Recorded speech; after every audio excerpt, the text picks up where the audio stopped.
Hamınıza salam uşaqlar. Bugün biz qoşma nədir onu öyrənəcəyik. Diqqətlə qulaq asın.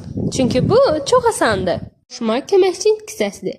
Leksik mənası yoxdur. Ancaq sözləri bir-biri ilə əlaqələndirir.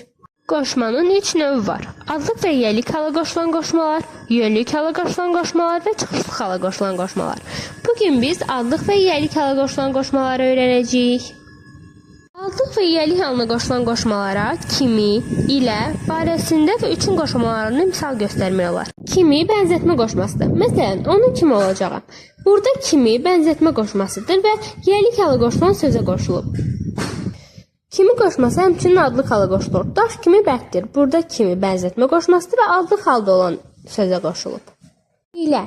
İlə birgəlik qoşmasıdır. Məsələn, dostlarım ilə parka getdim. Burada ilə birgəlik qoşmasıdır və adlıq halda olan sözə qoşulub.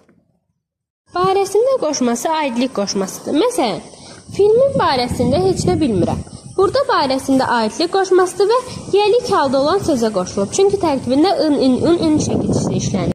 Barəsində qoşmasının kökü olan barə sözü təklikdə işlənə bilməz. Onunla mütləq hansı hal şəkilçisi işlənməlidir? Məsələn, barəsində, barəsindəki, barəsindədir.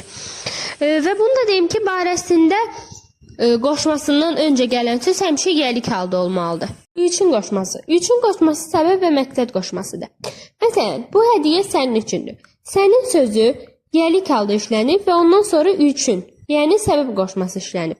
Onu da deyim ki, yalnız qoşmalar hansısa sözlə işlənəndə cümlə özü ola bilir. Bəli dostlar, bugünkü videomuz bura qədər idi. Bugün adlıq və yiyəlik halına qoşulan qoşmaları öyrəndik. Gələn dərsimizdə isə yönlük halına qoşulan qoşmaları öyrənəcəyik. Əgər videonu bəyəndinizsə, bəyənib, abunə olmağı və bildirimləri açmağı unutmayın. Sağ olun.